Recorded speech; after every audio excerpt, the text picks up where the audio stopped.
El día en que va a morir, Gregorio Martínez se despierta antes de que suene la alarma del reloj. Permanece con los ojos abiertos, mirando la sombra de una rama que un haz de sol proyecta en el techo de la pieza. Se pasa la lengua por los dientes sintiendo la agrura de la saliva quieta y extiende el brazo para comprobar que Nora, su mujer, vuelta un bollo a su lado, todavía duerme. Suena el despertador, se levanta de la cama y entra al baño. Orina largamente y al terminar, todavía está pensando en la última conversación con Patricia. No discutieron, simplemente siguieron hablando de cosas triviales, como que ella quería volverse a Rosario porque eso de seguir así, a espalda de Cabanillas y de Nora, no estaba bueno.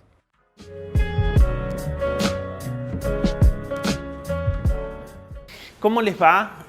Un nuevo encuentro de dos lectores, atípico en este día, porque resulta que el 11 de marzo a las 19 horas, acá en la librería de la UNL, se van a presentar 3 libros.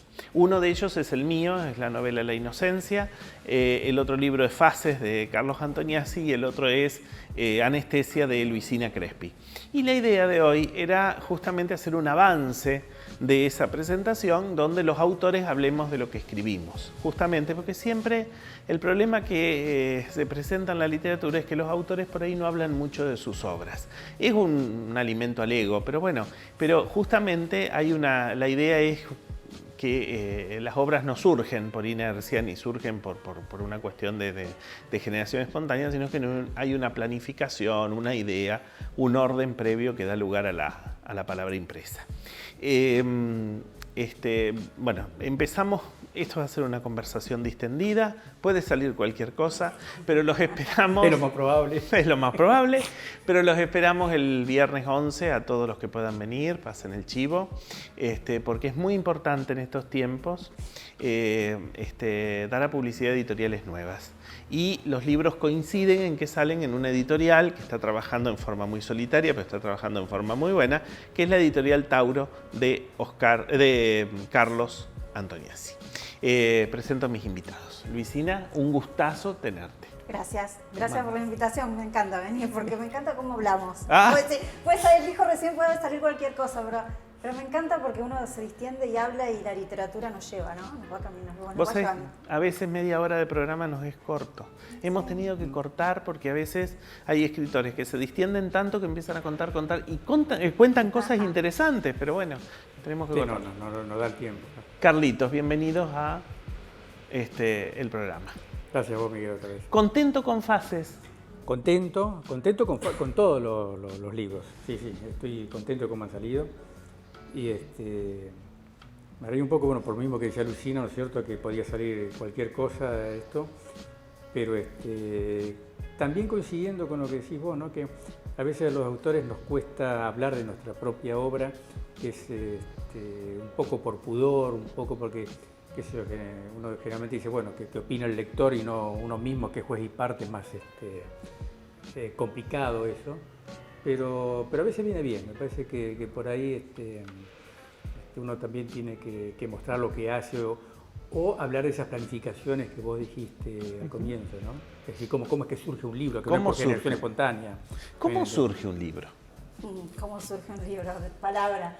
Yo creo que en realidad el libro es un resultado de, Bien. Porque creo que la escritura nace sin pensarla, o por lo menos en mi caso la poesía es espontánea. Me pasa que cuando me siento a escribir o quiero escribir poesía por un tema específico, me sale otra cosa diferente a lo que empecé a hacerlo.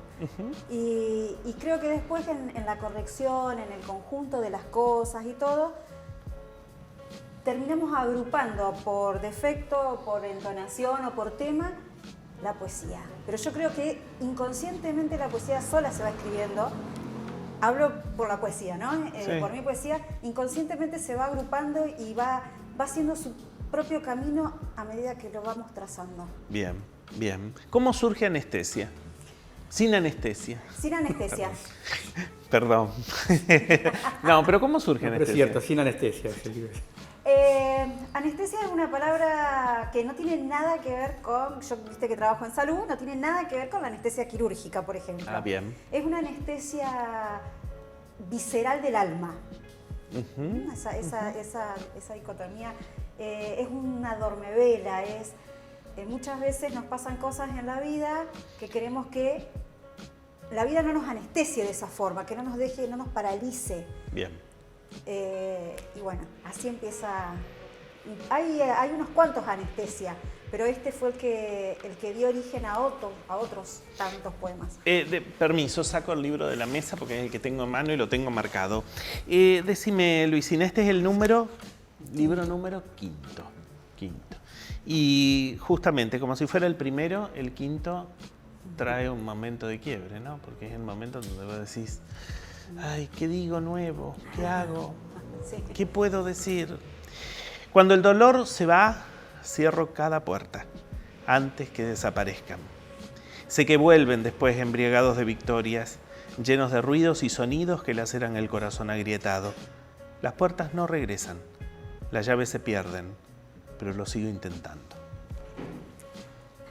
Es un poco la definición del libro, ¿no? Sí. Bueno, esa anestesia que nos da la vida, que nos da el tiempo, que nos da las agujas del reloj, que nos da los momentos de felicidad que tenemos en la vida, ¿no? Guardar un poquito esa anestesia como para seguir, ¿no? Porque de eso se trata, seguir y tratar de... Yo hace 1 o 2 años que estoy en una búsqueda de armonía, podríamos decir, no espiritual, pero sino una cuestión de armonía y de entendimiento de muchos recuerdos que a todo el mundo le pasa, porque el que dice que no lo tiene, miente, y poder acomodarlos como se acomodan, no los libros de ABC en una biblioteca, acomodar los libros desordenados o como quieran, pero acomodarlos para saber que están como los recuerdos. Los libros viejos, los libros nuevos, los que nunca se escribieron, los que dejamos a medias, los que nunca tocamos por miedo. Bueno, eso es. El segundo libro que viene después de Anestesia tiene algo que ver también, y el tercero, que valga la redundancia, es por Zoe, Besos Salados se llama. También viene hace atribución a los libros, ¿no? Y tiene, todavía estoy buscando el título, porque me gustó mucho la metáfora de acomodar los libros en ese orden que cada uno tiene, ¿no? Por ejemplo, Carlos se enoja cuando yo le acomodo un libro en la biblioteca, porque se lo acomodo de otra forma. Pero desacomoda. Puedo encontrar en la parte el orden en la biblioteca de casa es solamente por género, ensayo, poesía, narrativa, entonces por ahí según ella lo acomoda según el título, y entonces a veces en ensayo me encuentro un libro de poesía. Claro. Y viceversa, ¿no? O como es un orden de cariño, yo todavía más o menos encuentro, más o menos, porque hay que haber más de 5.000 libros. Entonces, algunos los voy encontrando, pero es por cariño, como decía Borges, ¿no? Los que están más cerca son los que uno más quiere, y los que están bien arriba y bien abajo, los que uno ya... No... Son los que uno ya no se agacha o no se sube a la silla. Claro, qué amable que claro. sabe. Y sí, porque a mí papá... No lo que uno no quiere, sino que ya no llega. No llega. Pero vos sabés que de cariño es complicado. La casa de Carlos es una biblioteca. Yo fui ahora, bueno, con este tema de la novela he tenido que ir varias veces y la verdad que es un mundo de libros, porque aparte tiene hasta 3 filas de libros atrás y bueno, y hay que remarlas y hay que buscar un título, no sé cómo encuentran las cosas. Yo soy un despelotado con los libros, nunca ordeno nada, el que me gusta mucho lo tengo a mano. Y claro. Y los otros que se pierdan, porque, viste, qué sé yo, por ahí es Hay mejor que el libros agua para del perder. mar, del conocimiento se lo lleve. El reflujo. Claro. Hacemos un corte chiquitito y seguimos matándonos de risa con este matrimonio divino.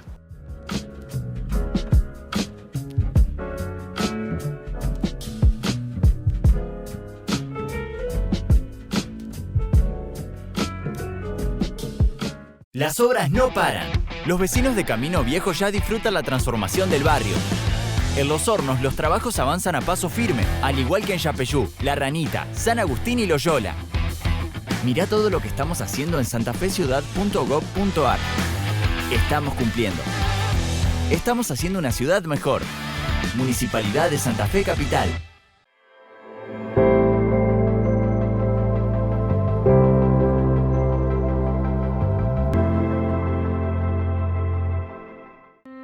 logramos, a pesar de tiempos tan particulares, avanzar en consolidar una institución de puertas abiertas con un consejo más abierto, más transparente y más participativo. Mirá todo lo que hicimos en www.consejosantafe.gov.ar.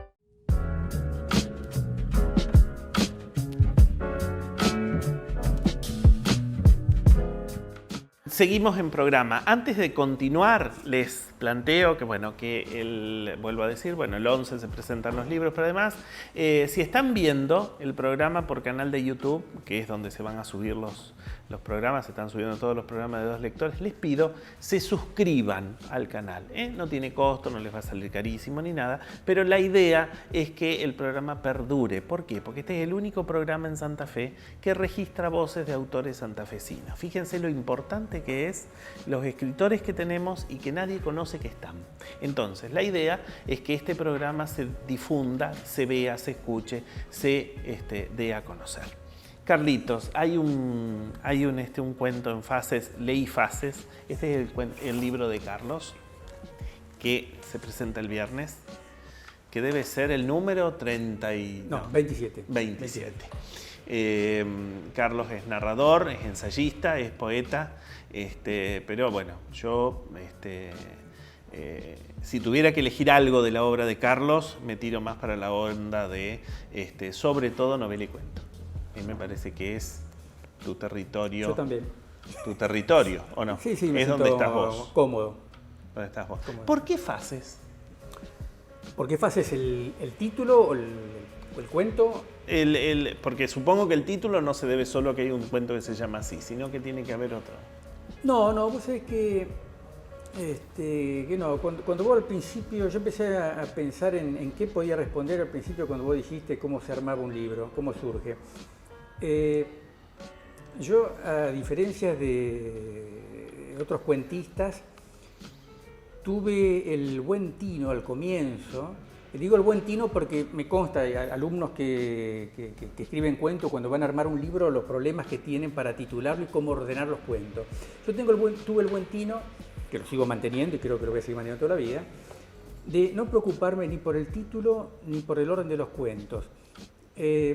Yo voy escribiendo cuentos uno detrás de otro.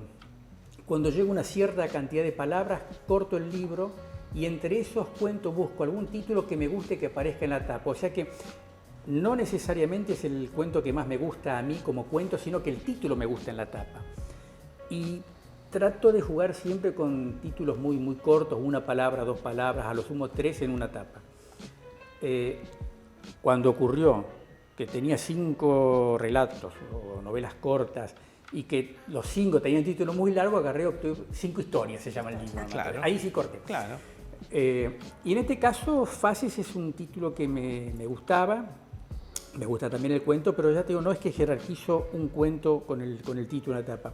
Me gustaba un título cortito, contundente, y de ahí viene, ¿no? Pero entonces, ¿qué implica esto? Que en los libros de cuentos míos no son libros temáticos, como sí me ocurre con los libros de poesía, que me aparece un tema y entonces voy desarrollándolo en varios poemas.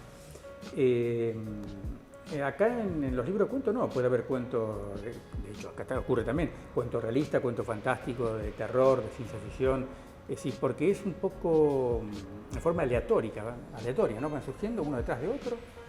Hay un cuento, a mí me gustó mucho Fases. Yo rescato 2 historias. Ahora, porque estoy en una etapa de mi vida, les cuento, vamos a hacer un poco de terapia. Estoy en una etapa de mi vida en donde ya no hablo de obras completas, sino hablo de los mojones. ¿Pero por qué? Porque antes trataba, o sea, me tocaba, no es el caso, pero me tocaban por ahí libros que eran una construcción de 10 cuentos y de los cuales de esos 10 cuentos te gustaban 2 y el resto más o menos. Entonces ahora directamente voy y puntualizo los que me gustaron. De Carlos hay mucha obra, van a encontrar muchísimo. Yo recomiendo Llanura Azul, me parece una de las mejores novelas santafesinas de la década del 90, 80, 90. Es excelente. No es porque está él ni le estoy chupando las medias, sino que es buen trabajo literario. Hay un cuento que está, si no me equivoco, en Zigzag, que es el del chico que lo queda en estado cuadripléjico. No, interludio. Interludio. Y el cuento se llama El mundo de Juan. El mundo de Juan. Ese es un cuentazo. De este libro, que todos son buenos, yo rescato dos. Uno que me pareció de una intimidad, pero verdaderamente querible, verdaderamente una visión de la niñez en esa relación entre el padre y su hija que hacen un trekking a las sierras. Eso me pareció hermoso, porque me recordó con distintas, por supuesto, estéticas distintas y construcciones distintas, un cuento de Hemingway que se llama Nick Adams. Esa idea del padre todopoderoso y el hijo que aprende de ese papá, bueno, eso me parece que en Trekking está fantástico, está lograda. Bueno, mira vos, yo no lo había pensado ahora a Hemingway, pero a la vuelta de los años siguen funcionando mucho más los cuentos de Hemingway que las novelas. Y cuando yo lo empecé a leer en mi adolescencia, yo a los cuentos no los entendía. Y sí me gustaban las novelas. Claro. Pero no lo entendía porque Hemingway, sin haber utilizado la palabra, que es posterior, estaba escribiendo lo que es el minimalismo. Es decir, el famoso iceberg, ¿no? Decir el 10% y que el 90% aparezca sin de ser dicho. Entonces, yo los cuentos no lo entendía, me faltaba lectura. Y hoy voy a los cuentos de Hemingway y digo, caramba, es fantástico, Colinas como elefantes blancos, una serie de cuentos tienen. Y la serie de Nick Adams, que es más autobiográfica todavía que el resto de su obra, es muy claro en eso, ¿no?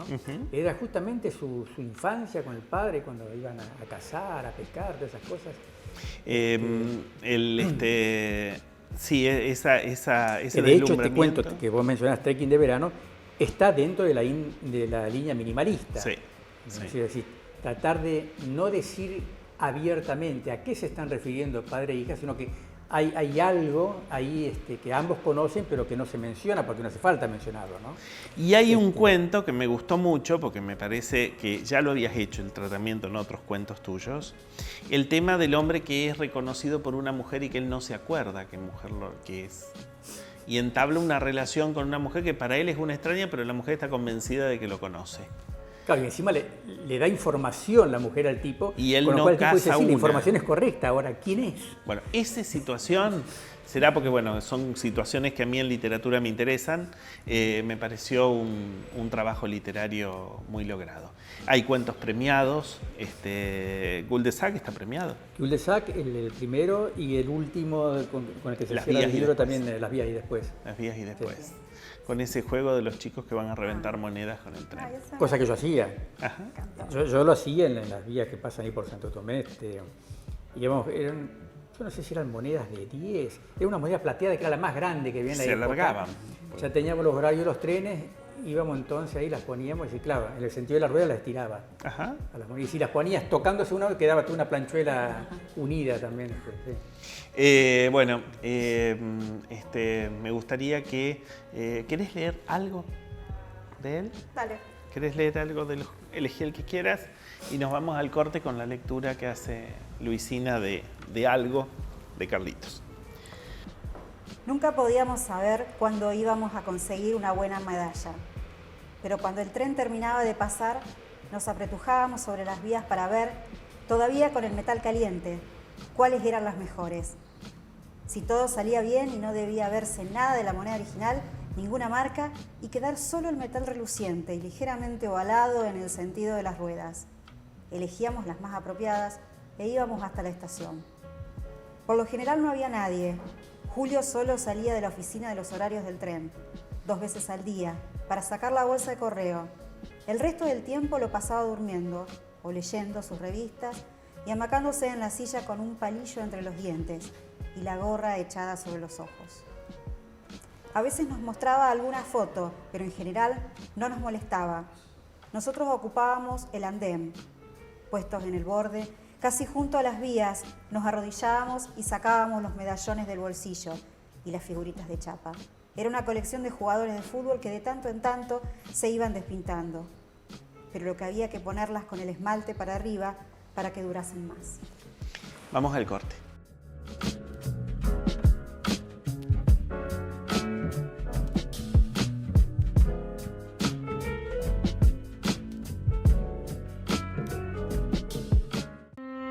logramos, a pesar de tiempos tan particulares, avanzar en consolidar una institución de puertas abiertas con un consejo más abierto, más transparente y más participativo. Mirá todo lo que hicimos en www.consejosantafe.gov.ar.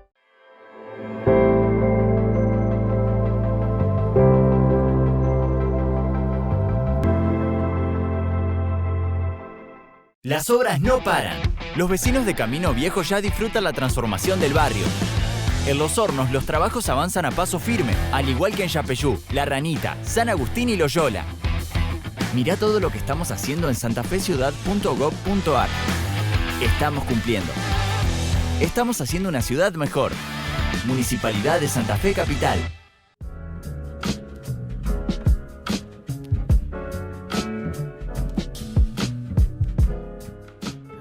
Bueno, ahora viene mi parte, Carlitos.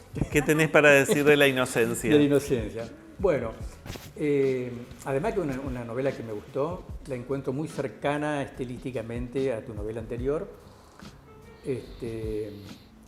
Y hay algo que me llamó la atención, que es el tratamiento de lo horroroso, es decir, la ternura con la que tomás los personajes, cómo vas desarrollando las historias.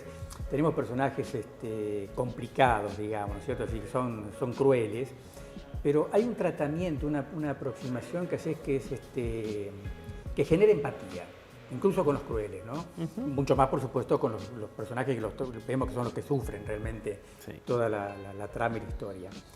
Y aparte con el tema ese que abordás, ¿no es cierto?, de la Soy Migdal, la trata de blancas acá, cómo traían las mujeres en los barcos, pero con todos tenés una aproximación de ternura, de cariño, que me llamó la atención.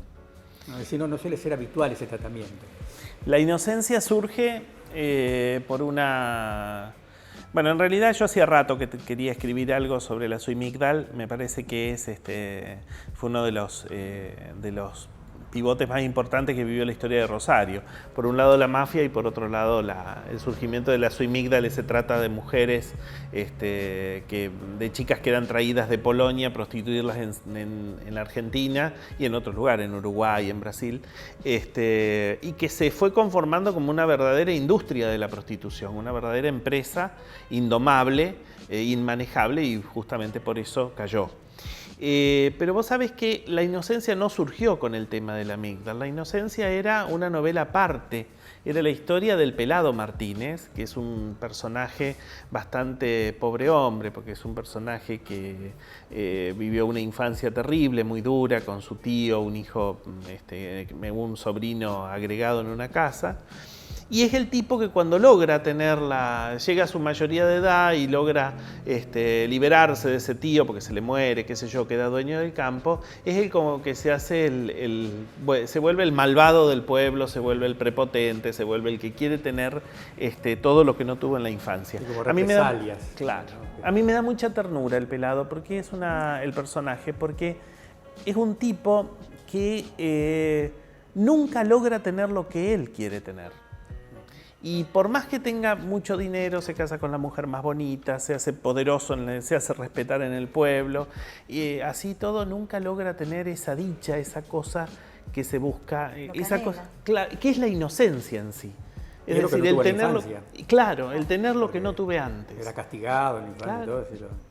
Y las chicas de la Migdal también tienen mucho que ver con esa pérdida de la inocencia, esas chicas que vienen engañadas, sin conocer el idioma, y que justamente tienen que sobrevivir de una manera atroz en un lugar social del que no salen más. Y también escapaban de una Europa en guerra y venían a casarse, así que venían con toda la ilusión. Claro. ¿No? Y ya en el barco algunas empezaban a darse cuenta que no era así. Claro. Y después está Nora, que es un personaje que me encanta. Nora es la esposa de Martínez, que tiene una relación también muy conflictiva con otro muchacho, no les voy a contar la novela, pero que también es una mujer que está en la búsqueda de recuperar lo que nunca tuvo. Así que es una novela que yo disfruté mucho escribiéndola. Hay pasajes que me hacen reír mucho. Hay pasajes que están reconstruidos a partir de cosas que me quedaron de mi infancia. Yo pasé mi infancia en una ciudad muy chiquita de Córdoba que se llama San Francisco. Ahora es una potencia, pero en su momento era una ciudad-pueblo. Y muchas de las cosas que aparecen en La Inocencia son de esa época. Son de esa época, de esos chusmeríos de barrio, de esas cosas que se contaban, de esas historias ocultas, y que bueno, que las traje a colación. Si yo tuviera que definir La Inocencia, es mi primer novela. Mi primer novela. Mira. A pesar de que es la tercera, pero es la primera novela que hago con... ¿Pero y por qué? Porque las otras novelas fueron Escorzo y Viaje al fin de la sangre, tienen mucho que ver con cuentos, tienen mucho que ver con una seriación cuentística. Si bien hay una idea común, pero en cambio esta es la primera vez que me doy el lujo de trabajar novela a novela, y fue un placer. La verdad que la pasé bárbaro. Después de esto, después de escribir semejante tragedia, porque semejante tragedia, me voy a dedicar a la literatura infantil. No sé si lograré algo, pero la verdad que necesito vacaciones. Bueno, yo les agradezco que nos hayan escuchado este dislate, pero bueno, los esperamos el 11 a las 19 en la librería de la UNL. Ahí nos van a conocer en persona y vamos a firmar libros y vamos a conversar y les vamos a contar más cosas de cómo hicimos nuestros libros. Suscríbanse a Dos Lectores y bueno, seguimos en programa.